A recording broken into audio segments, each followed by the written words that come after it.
Join us every Wednesday for InFocus, a weekly talk show produced by the St. Kitts Nevis Information Service, where we provide exclusives with key persons within the government and discuss pertinent, relevant, and interesting matters that affect us all. Tune in every Wednesday, live on ZIZ Radio and streamed live on Facebook at SKNIS Media and ZIZ Online. InFocus, your government, your business.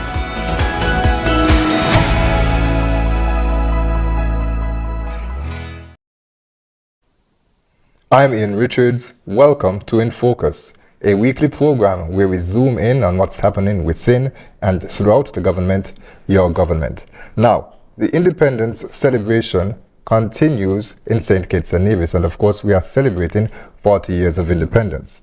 The Prime Minister's Independence Lecture Series is celebrating 25 years of inspiring, uplifting, assuring, promoting and encouraging all citizens of St. Kitts and Nevis to pursue their dreams and fulfill their potential, to overcome obstacles, and always to put country above self.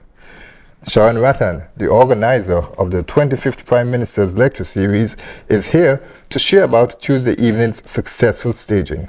And later, we'll be joined by the featured speaker, Psyche Southwell. Stay with us as we delve into your government, your business. My name is Ayush Patel and I'm 17. The presentation was really engaging and interesting. Miss Southwell her speech was really good and eye-opening, truly. The one thing that stood out to me was how she really emphasized on technology in St. Kitts and Nevis. My name is Shadeg Glassford. I'm 15 years old and I attend the Bastia High School. My overall thoughts for tonight's presentation was good as I gained knowledge regarding various aspects on life paths. This speech was very motivating, inspiring yet educational.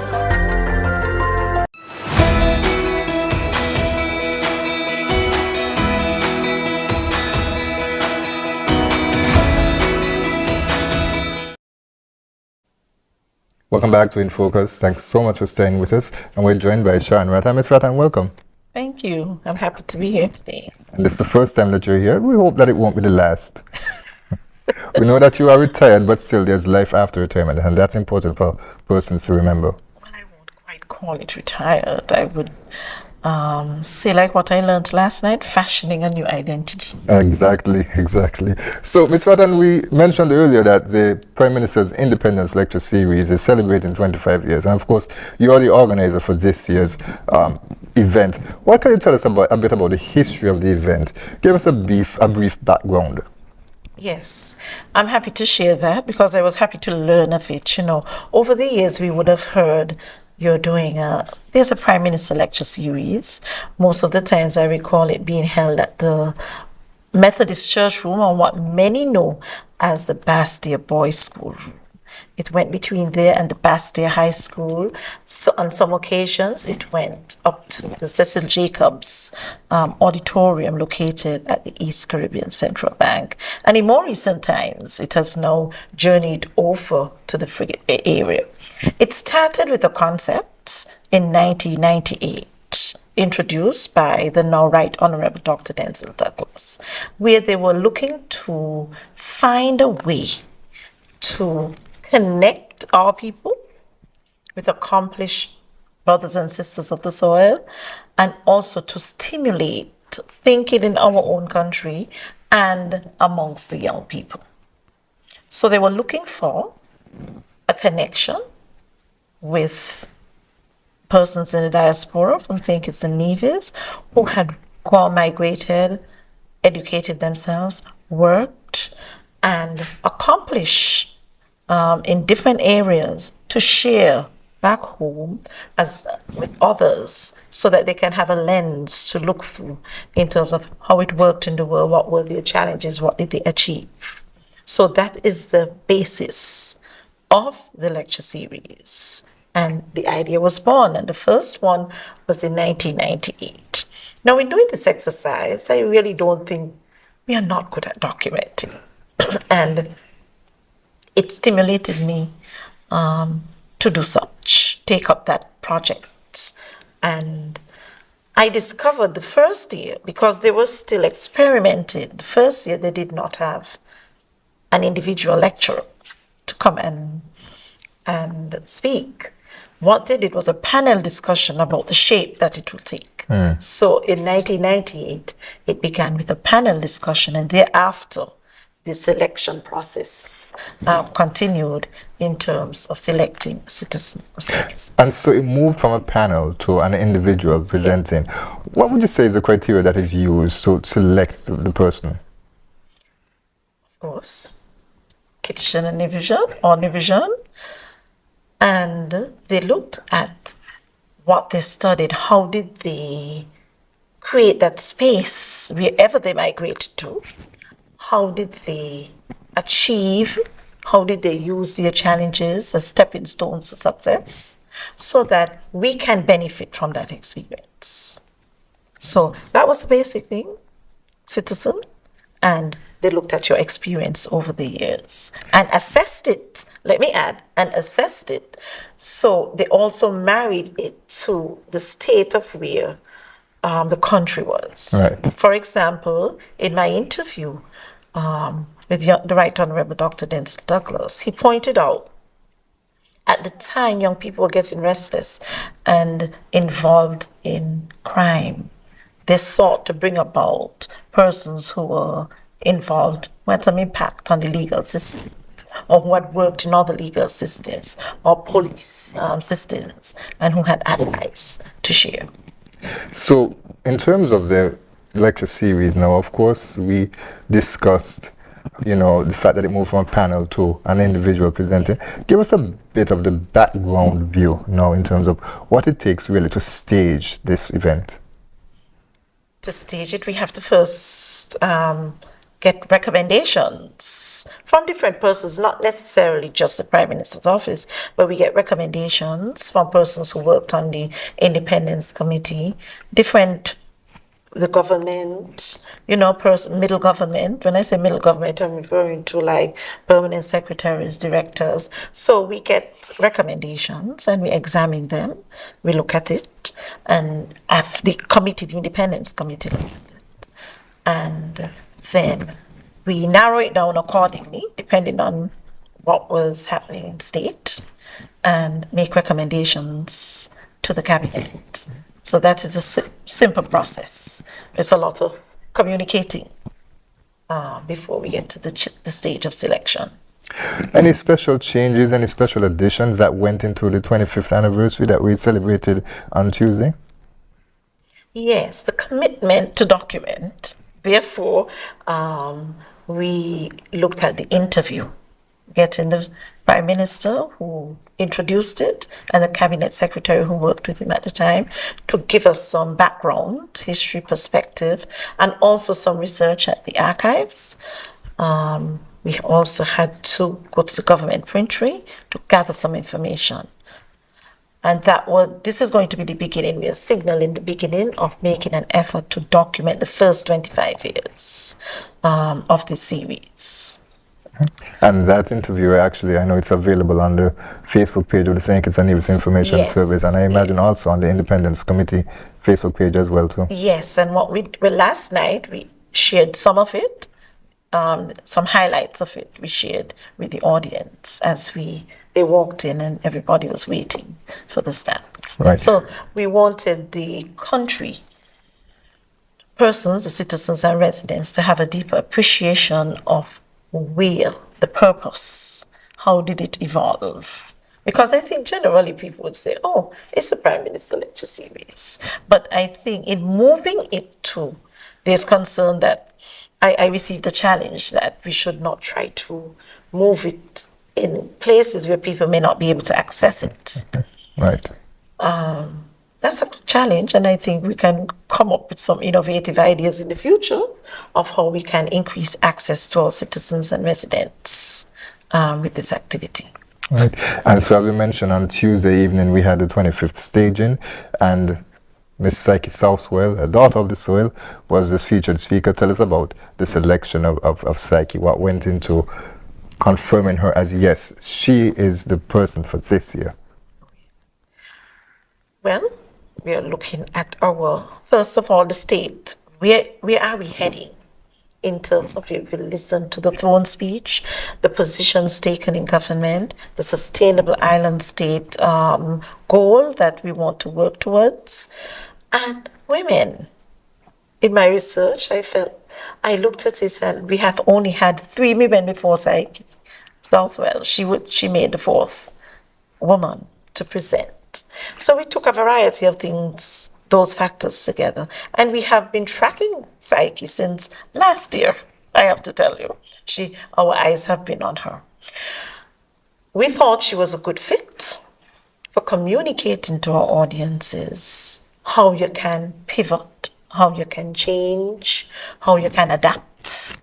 And these are some of the behaviors that we are going to have to hone in order to transition to a sustainable island state. So we want to communicate the message that, of course, we have to go to school. Tertiary education is important. It's the first step. But we have to equip our people with the skills. We have to make sure they understand that you need a wide range of skills in order to survive in the 21st century. It's no longer about, well, I have studied economics, I have studied languages, I have studied to be a doctor. Look how many more people have access to these opportunities. So we have many doctors. So how am I going to make a difference in St. Kitts Nevis as a doctor? I remember in my own personal experience, when my daughter chose law, some persons said, oh, we have so many lawyers. Why are you doing law? And I think I hear other young people get that feedback too. However, the question is, what are you going to do with what you have learned? And I think that is the world we live in today. What are you going to do with all your total experiences of education, of your social life? What are you going to do with it? And the technology. How are you going to integrate all of that to survive in the 21st century? Well, Ms. Southwell certainly did that successfully, and what we're going to do, Ms. Rattan, is that we're going to take a quick break, and then we'll invite Ms. Southwell to join the conversation. We encourage you to stay with us in Focus. We'll be right back. Age of waking up 15, it was amazing how she explained everything in depth and global borders. She made that seem like it was not as big as an obstacle as I saw it. My opinion on tonight's presentation was, it was very inspirational, the topics and the points. She mentioned 4 points. The one that really stuck out to me was look back and move forward. That was a really big one, because now I have an idea of how to start things based on my life and other stuff I have in mind.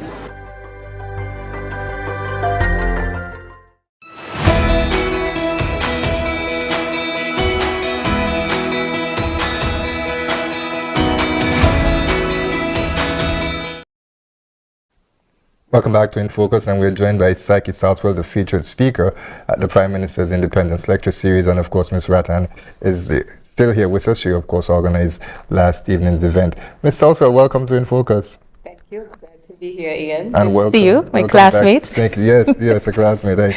I was sure to mention that last week, in the sense that, you know, it was important for persons to recognize that, you know, based on where you came from, you know, young people, that there is an opportunity for them to succeed. You know, I consider myself relatively young. I'm sure you feel the same way. I like when you said young on that interview earlier. Not usually, but I take it. Absolutely. And so, you know, there are so many examples of persons that have been successful that could help to motivate the younger people. And so let's start a bit about you, you know, in terms of, tell us who Psyche Southwell is. What I like to describe myself as is a lifelong learner who is committed to problem solving, right? So I have degrees, undergraduate and graduate courses, or degrees rather, in economics, but I have committed myself to continually add new skills. Some self-taught, coding, I went to a boot camp to learn that, but I'm always curious and interested in learning new things to be of service to my people. Mm-hmm. And so give us a brief background in terms of your education. Where did you start? Where did you end up? Yeah, so of course, you know, you've heard my background here in St. Kitts, of course. I'm a proud graduate of EPWAT. Went to primary school there. I, of course, went to Bastia Junior High School, Bastia Senior High School. I started sixth form at Bastia Senior High School at the time. And I was one of the, I think we were the first cohort, right, Ian, to graduate on the Clarence Fitzroy Bryant College of Further Education. And it was so interesting because we had that entire facility for ourselves. For ourselves. For ourselves in that brand new uniform, right? Yes. So yeah, I did that. Of course, I worked for a short stint and I actually got a government-sponsored scholarship to attend Midwestern State University. I was actually a part of the first cohort to go there and a part of the first cohort of Kititians to graduate from that school. From there, I went to Washington University where I did graduate degrees in economics. I worked in academia for a bit after that, and you know, the rest is kind of history. Mm-hmm. Now, you're also someone who is very familiar and involved with fashion.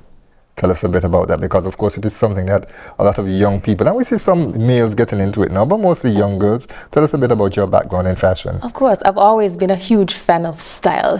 From my grandmother and my mother, you know, they told me that style was important. It's something that could shift the way you view the world and how the world viewed you.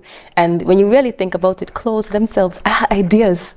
So the way you put them together says something about how you think about the world. So for me, that was a very intellectual exercise. So I wanted to present clothes in a way that it seemed intellectual to audiences, and again, also fill gaps. At the time when I started my blog, for example, you looked in magazines, I didn't see people that looked like me. There weren't very many black women. You would very rarely, if you saw a black woman, see someone wearing natural hair, right? And so I didn't feel represented. So I started producing content online just to capture that. And guess what? Other people were missing that content too. So that's kind of what skyrocketed or spearheaded like my brand and that blog's entire success. Mm-hmm. Now, it's important that you have the beauty, but of course you also have the brain. And that is something that we must speak about. You are a software engineer, and we know that in terms of the robotics teams here, the last time when we started the program back in March, we had women who came in, were influencing society, were able to achieve stuff. And the president of the robotics team at the time was a female.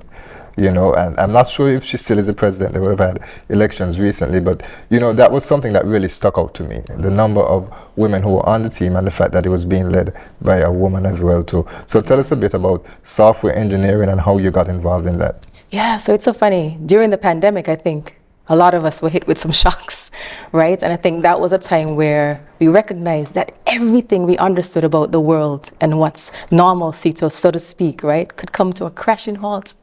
And at that time, I observed that technology became so much more important. So I started just doing a little bit of research and digging. And even in my own experience working in digital media, having to depend on applications like Instagram, it was frustrating when you hear things about the Instagram algorithm preventing you from seeing your content or having your content being viewed. And I just had this growing interest in that world. So I started digging in. And luckily for me, I encountered a black woman who was a former political science undergrad who talked about taking a boot camp, a crash course training in a programming language, and was successfully able to transition into a career. So I decided to try it too. Sometimes when you see enough, you're inspired to do things. Mm-hmm. And that's what happened for me. And I hope last night that's exactly what I served, especially for those young girls that were in attendance. A brief background in terms of yourself now. Personally, of course, you are, as you mentioned, a daughter of the soil. You have ties to the late, right, excellent Sir Caleb Azarez Paul Southwell. Mm-hmm. You're his granddaughter. Mm-hmm. You're also the daughter of a former minister of government, that's Ian Patch's library. Mm-hmm. Any political aspirations that you may have? Because I recall seeing on the stream last night that someone said, I can see the first female prime minister of St. Kitts and Nevis. Well, I am humbled by that vote of confidence from that person. And here's the thing, Ian, if you had asked me 5 years ago if I would be a software engineer, today, I couldn't imagine it. So if you're asking Psyche Southwell sitting down with you today, I don't see political aspirations for myself, but you never know. I always want to be of service to my people. Mm-hmm. So if the gap that needs to be filled is that, who knows? Let's leave it at that. I like that. So let's talk a bit about last night. Now, of course, you'll have gotten the call to mention that you were selected. Ms. Rattan, maybe you can share some insight into that as well, too, in terms of reaching out to Psyche, informing her that, she was selected to be this year's presenter. How did that go? What took place? Well, I first had to do the outreach to Psyche. I already had my approval in order before I contacted her, and I was excited to reach her to tell her. How did you feel when you Shocked, surprised. It's a huge responsibility. Did you know you were under consideration? Not for this year, I did not. It was a complete surprise. So Ms. Rattan's reaching out was a surprise. Let's put it like that. And I view this lecture series as a critical opportunity, right? To be of service to your country, like I said, and to offer something fresh and new ideas. So I was really honored and humbled even by the invitation. Then immediately I wondered, wow, am I the person for this?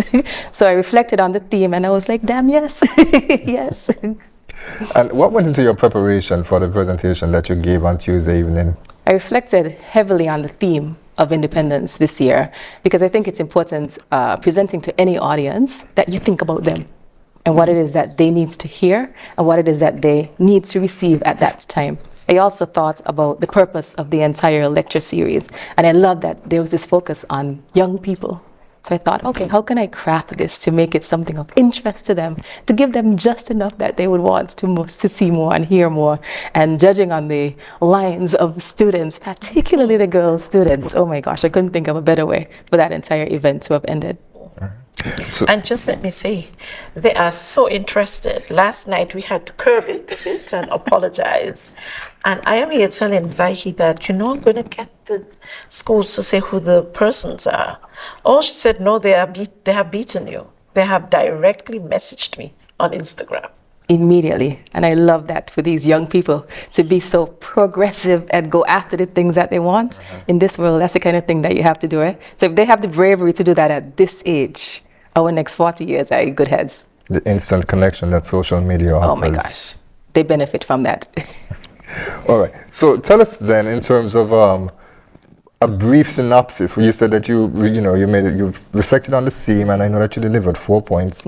Tell us basically what your presentation was about. Yeah, so again, the theme this year is really like anchored by this idea of growth, development, and sustainability. And the lecture series usually prompts the speaker to share a bit about their own experiences, their life, their journey. So I started with just some points. What are some things I would like to say? And then I actually organized them onto those 4 main topics, because I think it's important when you share with an audience, you leave them with very clear, tangible takeaways. That was my goal going in. I was really caught off guard, by the way, Ms. Rattan, when the offer actually said I was invited to speak for 45 minutes. And in my experience, that's too long for a lecture. It's really hard to keep people's attention for so long, which is why I wanted to make sure there was a really tight focus on things that people could remember, right? So I started off, of course, with my 4 big points, right? And, the notion of small but taller in Psyche is a big thing. So I thought, man,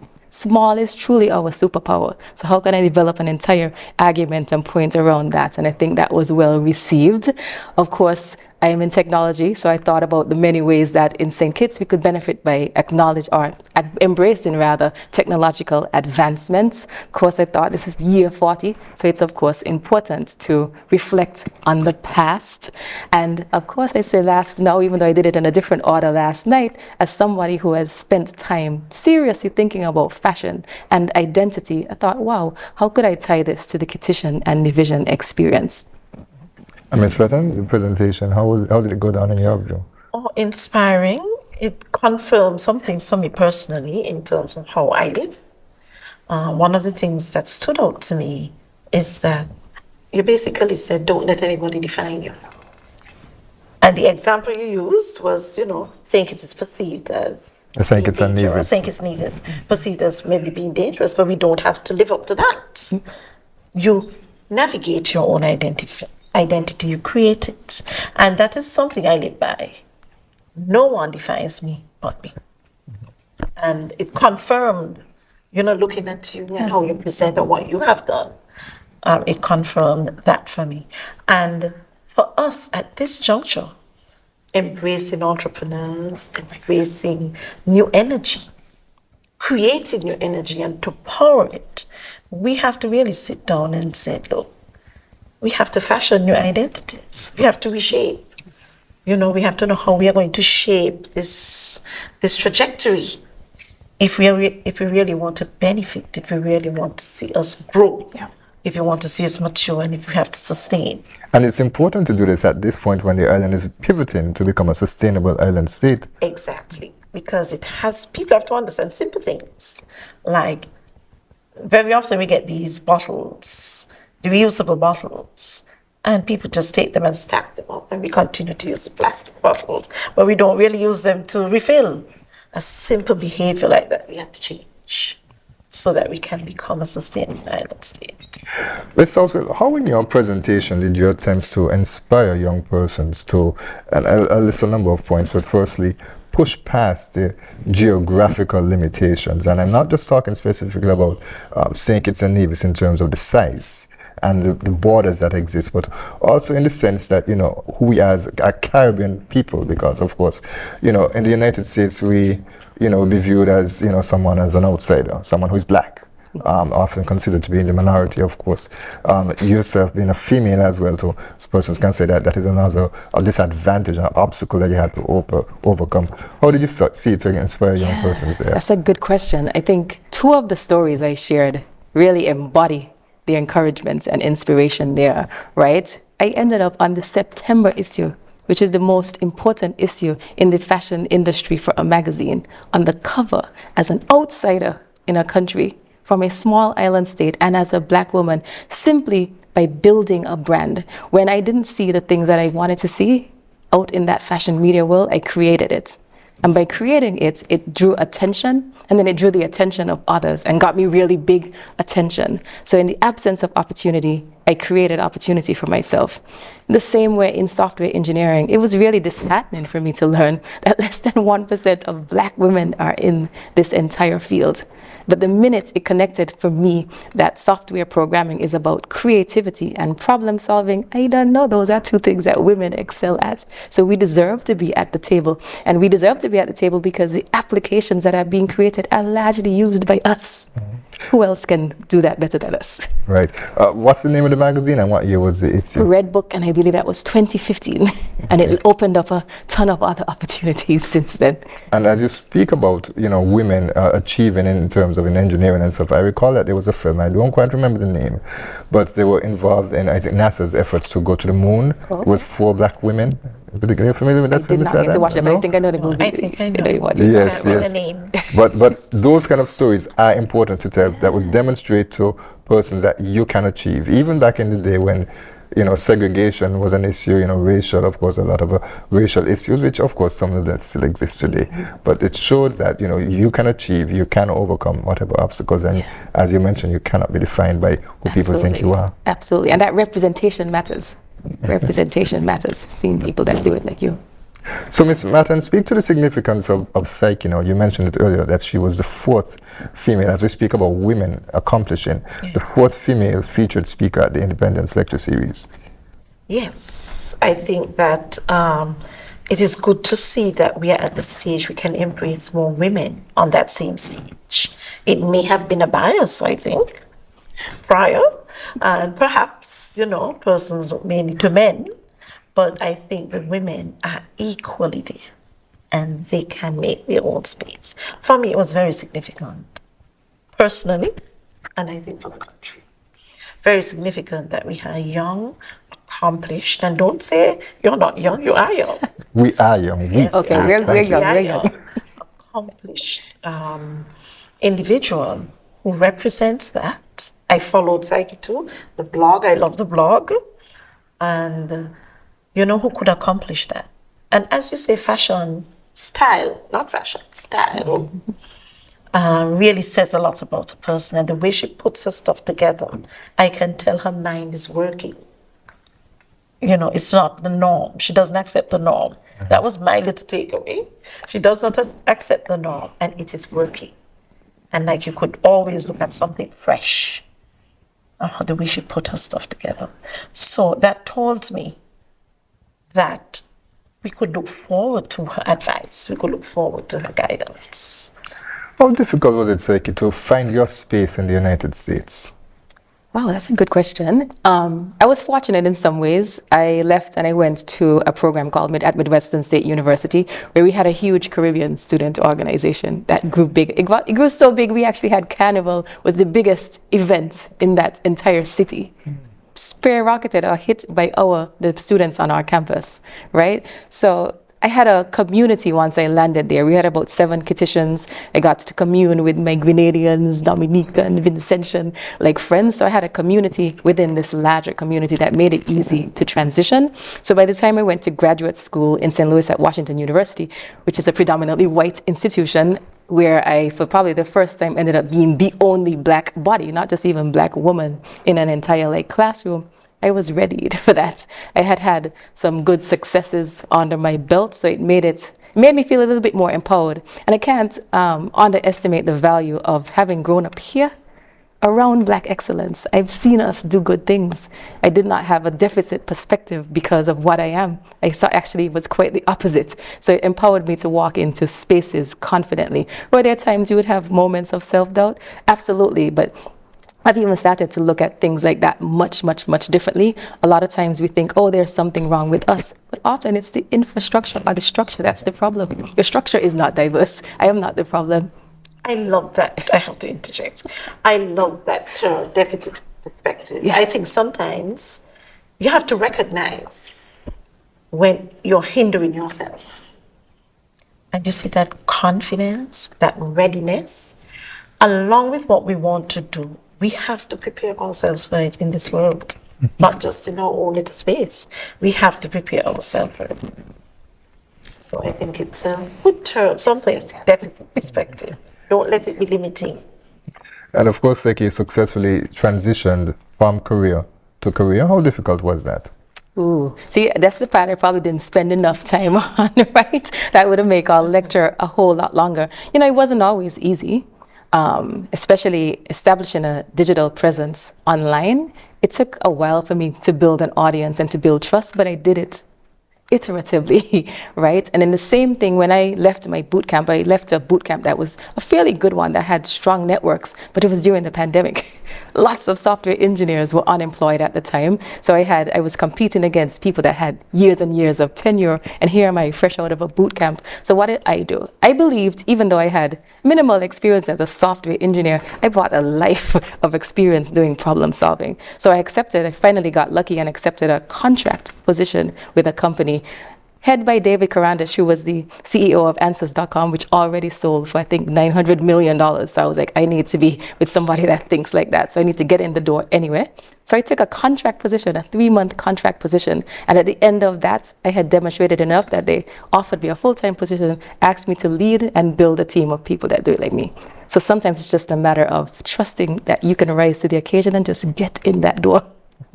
And I want you to underscore the point of networking. You know, you spoke about the persons who are around you and persons who were able to inspire you, and also persons when you're on the other side that you are able to inspire you as well. To talk to us about the value of networking. That's a really good question, because I hear that a lot from people here. I've gotten so much feedback from people, and I welcome them. Facebook message me, Instagram message me, that they've wanted to do really innovative things, but they've felt and experienced a lot of resistance. And it's really hard to advance an idea when you're always trying to defend it. So it's really crucial that you connect with people that think like you, that you can actually be embodied and edified kind of by. Because if you're always defending, you won't have the time or the energy to advance a perspective or to develop an idea. So it's really crucial to find people. And you asked about global boundaries before. We're not bound by those. So if you can't find that person in St. Kitts, reach out to me abroad, reach out to somebody else. If you just want to bounce ideas, I make myself available. And Ms. Ratton, of course, you'd have had your own experiences in terms of networking and the successful participation of getting to achieve strategic objectives when you were in government. Yeah, networking is very important. You have to align and make coalitions, create coalitions with like-minded persons. But as Psyche was talking, I think that is one of our challenges here. There's a tension. And as you speak about lifelong learning, I think there's that underpinning tension. Some persons felt, well, I went to university, this is how we did it, and this is how it worked. box. And we have to recognize it and get over that and open ourselves to lifelong learning. That's how you get your new identities. So, Psyche, as we come back to, in terms of your transition into different careers, what advice do you have for someone who is interested in doing such? Because, especially a government job, there are persons who see a government job as, I have a job, it's stable, it's protected, Ms. Rattan, working in government, there are a lot of benefits that you enjoy, and so you're comfortable, you're not willing to try something new. Talk to us about the importance of being transitioning from one job to another for persons who may feel that resistance, although they want to do it, that they're not sure that they should take the risk. Okay, so I'm glad you said that they want to do it, because of course there's nothing wrong with somebody who goes the traditional route and gets a job and stays with that job for the rest of their life if it makes them happy. I know in my life that wouldn't have made me happy. So for the people that wants to pursue that, I would say become good at the things that you are doing and then try new things. One of the things I always like to say is you got to always be building your value. So it doesn't matter. I did a presentation once for a community college, and some of the girls would tell me, well, I'm just working at a fast food restaurant. But what if you were really good? You never know what those service skills are that you could be sharpening that become important next time. We talk about networks. You never know who you're going to encounter, and because people remember how you make them feel, right? So a really stellar customer service experience could then lead to something else for you. Who knew? I'm working in tech now, but I am a service person. When I meet with some big CEO or COO or CFO for a healthcare system, my only position is how can I be of service to you?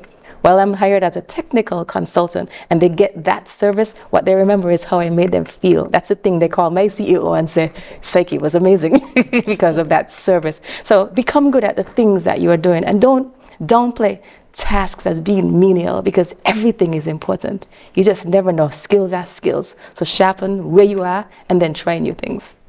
And everyone you interact with represents a new opportunity. Absolutely. Absolutely. Well Everyone. said. Well said, Ian. I concur. And I think that's a good point to take a break at. So we'll leave it right there and we'll take a quick break and we'll be back with more discussion. If you haven't done it as yet, please do it today. Subscribe to our YouTube page at SKNIS Media for regular updates, live coverage, and even more information on your government. While you're at it, like, share, and interact with our Facebook and Instagram pages at SKNIS Media and SKNIS Info.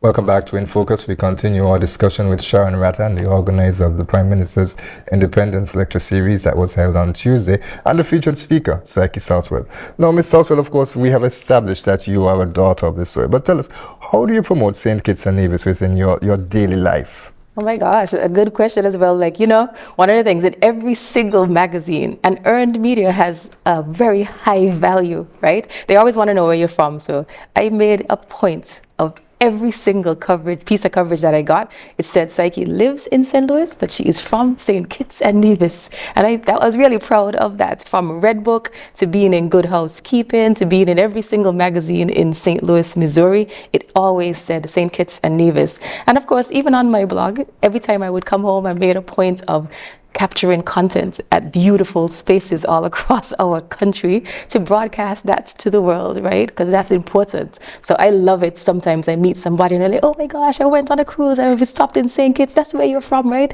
So just a different way to build awareness and raise the knowledge about my homeland, my beloved country.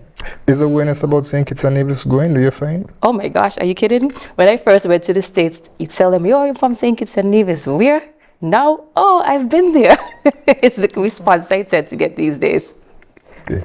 So let's delve a bit more in now in terms of your presentation last evening, and I would mention for those who are interested and would like to view it, and certainly would encourage them to do so, it's available online, the Independence Party Committee Facebook page, and also, of course, St. Kitts and Nevis Information Service and ZIZ social media platform.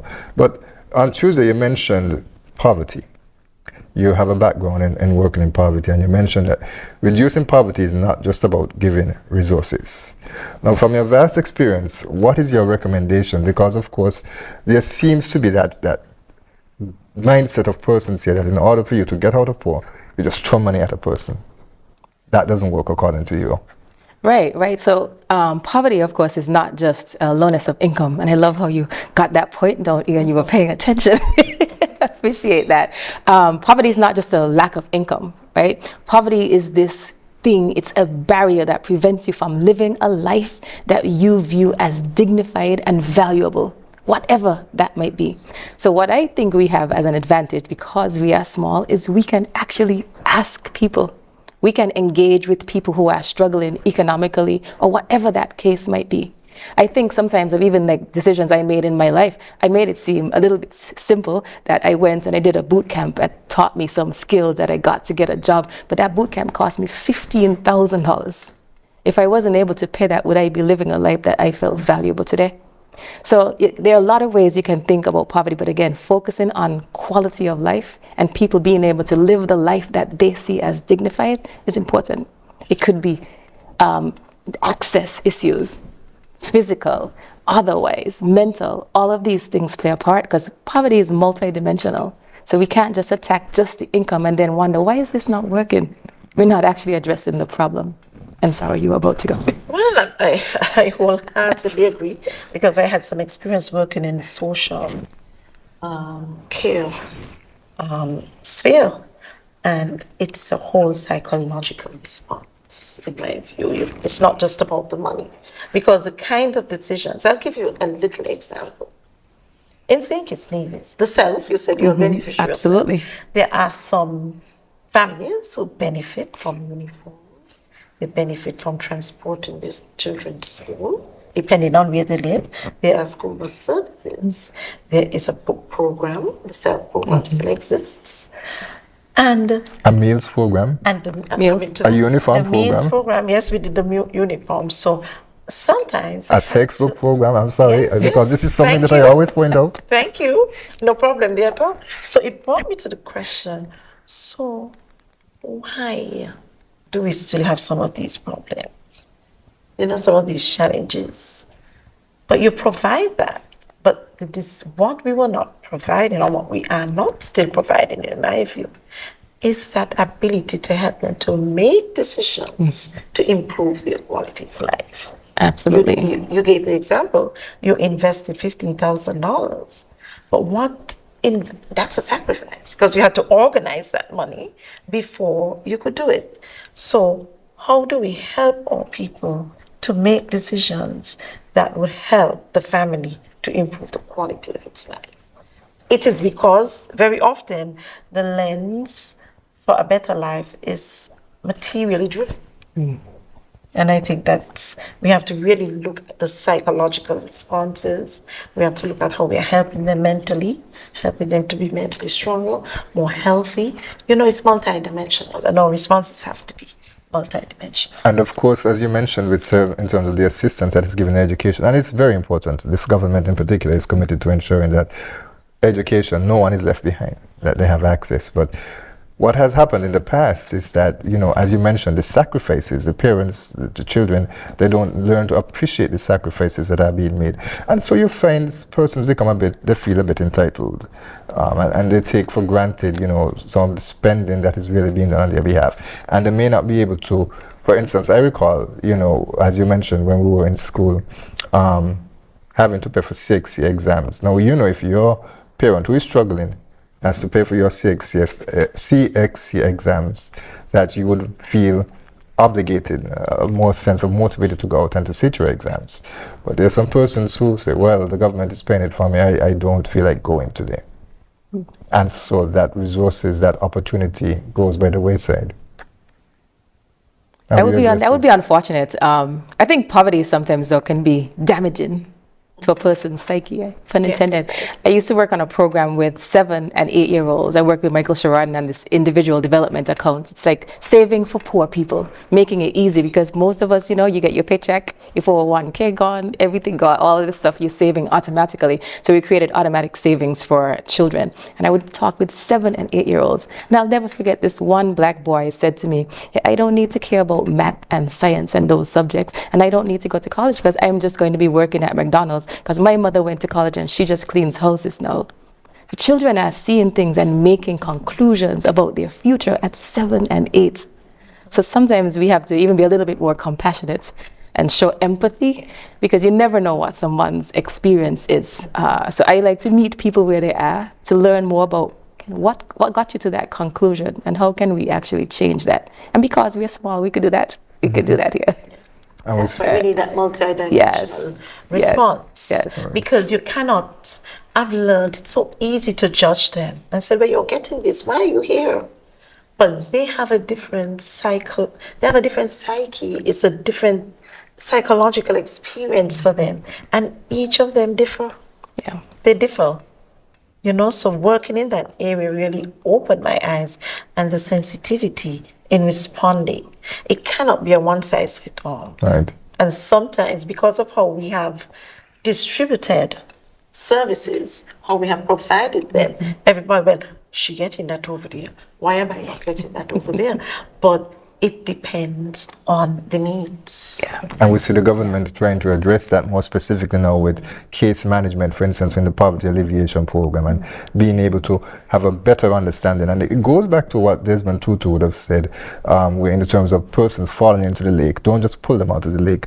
Go up and see why they're falling into. Maybe the bridge is damaged. So you fix the bridge, you stop people from falling into these situations.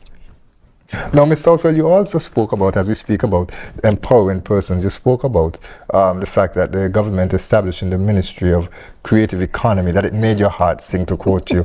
Tell us why.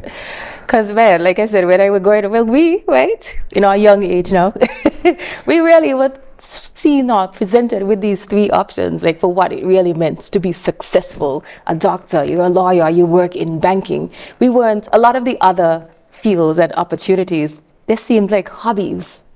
But what if you liked making things with your hands? What if you were somebody who liked designing clothing? Why should you not be able to make a career out of that? I was able to show that I've never made clothing in my life. I just style clothing, and I was able to make money off of that. So I love that this ministry is turning a lot of these things that we saw as dead end or just hobbies, things you did for fun on the side while you have your government job, as real entrepreneurial opportunities for people. And what they're doing in that area, and even in music, when I see like Byron Messiah or like a Burna Boy song, and I'm thinking, what does that mean for like people like a Masood Siddiqui from In All Times, right? And what was that next or future musician who sees that as possible now would actually start doing and working towards? That's where I think that entire ministry is really important. So I'm excited to see that department launched, and I'm excited to see where it goes from there. And you actually touched on my next question in terms of the broader implications for St. Kitts and Nevis's influence across the region and, in fact, across the world. Yeah, absolutely. Well, its observations are very real. However, I think we have progress now. Whereas I could use myself as an example too, because I danced. And when I danced home, it was volunteer. We volunteered to dance. We did, many dances for church. We volunteered to dance. But now that is a thriving business. We have many dance schools that you have to pay to go through now. So we are progressing. The teaching of music has expanded, and more children are learning it at a younger age. And you have persons now doing pottery, painting, and using it in a graphic artist for the Independence Committee has employed many of the graphic artists to do lots of promotion. And for decor, you're seeing more persons get into decor in a variety of ways. And you have the makeup artists now, you have a lot of skincare. So we are getting there slowly. I think we have to now be more scaffolded in terms of sustaining these businesses and making them present on an international stage. And the government's focus, of course, is to help to promote women in particular in terms of getting them to be more empowered. We know that a lot of households are headed by single mothers, unfortunately. More of the males are absent than present.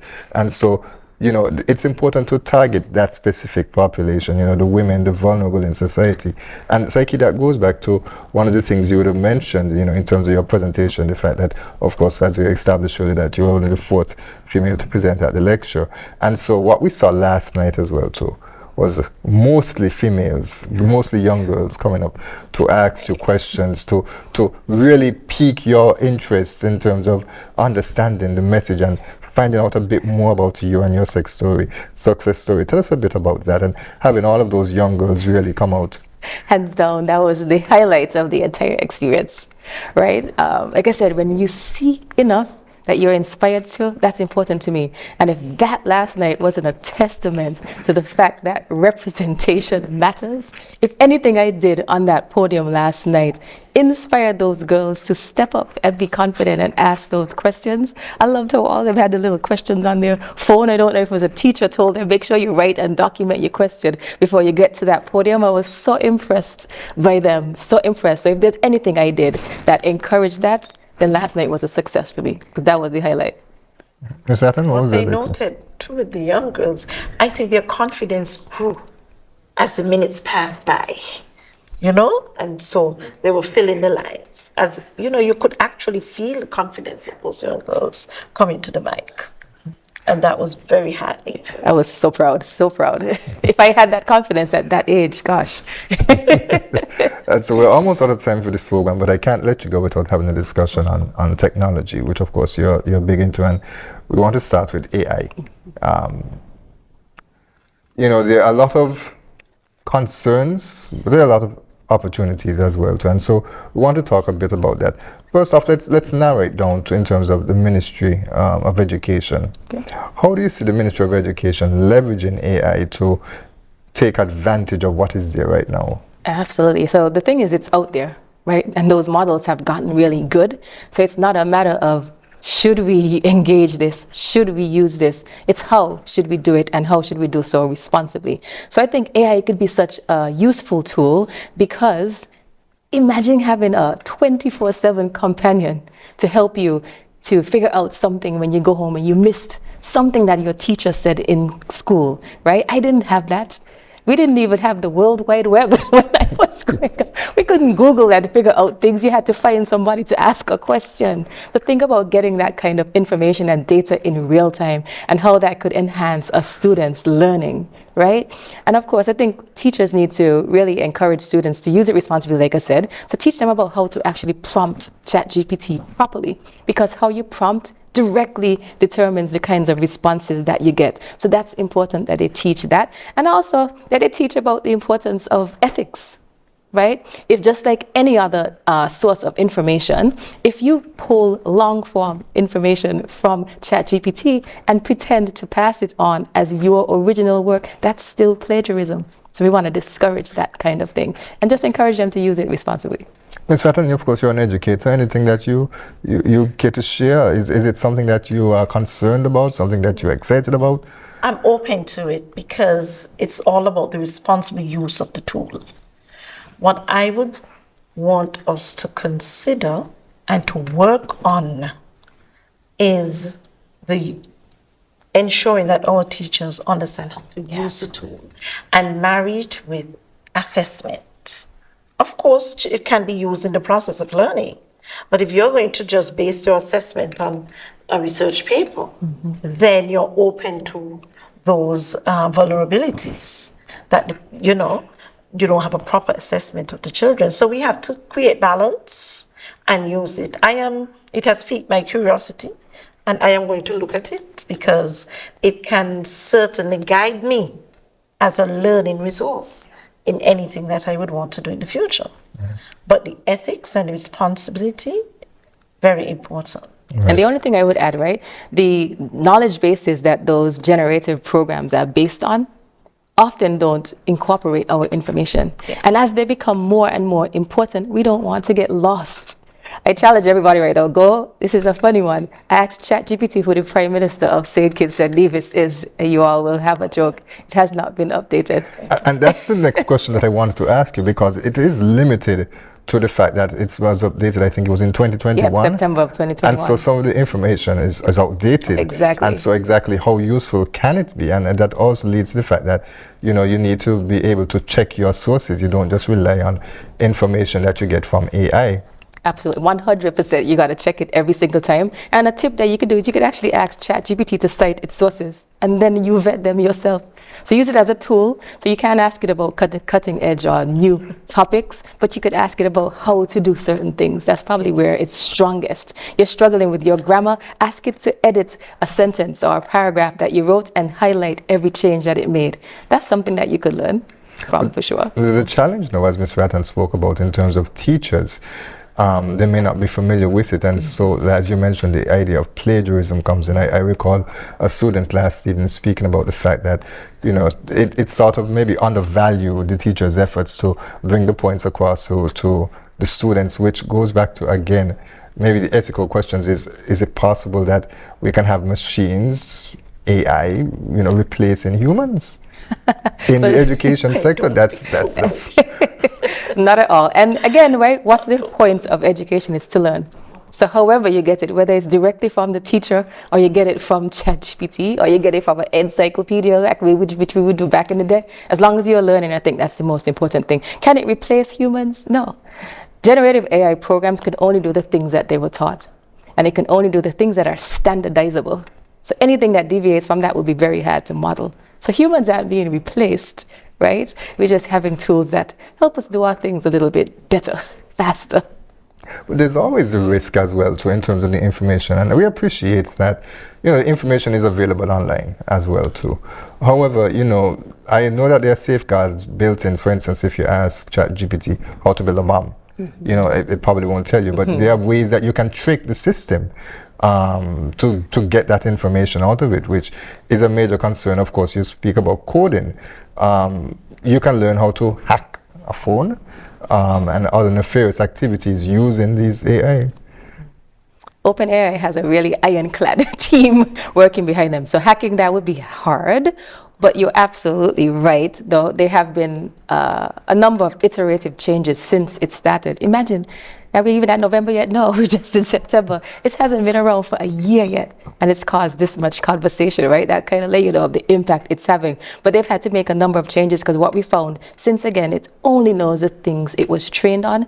If that knowledge base, for example, includes some kind of inherent bias about what girls can do, a girl's good at math, ChatGPT actually used to echo some of the things like that, and they corrected it since then. And the risks come in if that AI were to be connected to the internet. Yeah, it's not, in this one, it's not open to browser searches. And if it were, then, wow, we have a lot of things to pull from. There will be no vetting. Anything is possible, all this fair game.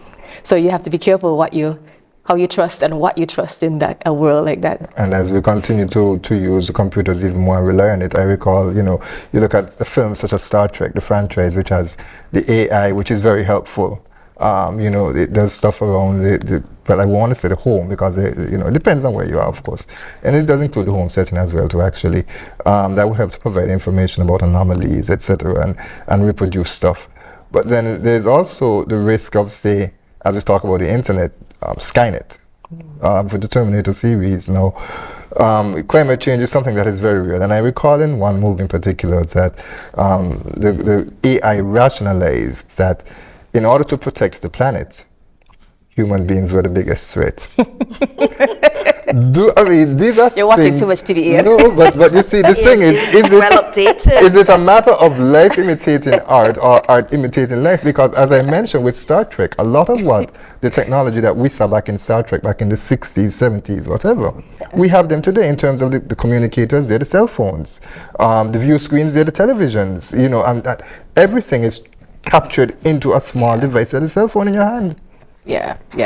There are things we should be concerned about, right? But there are also a ton of things we should celebrate, like what it's doing for audio and visually impaired persons, giving them opportunities to learn. So I think if we lean into the strengths and make sure we are aware of the limitations, then we can maintain control. We can at least try.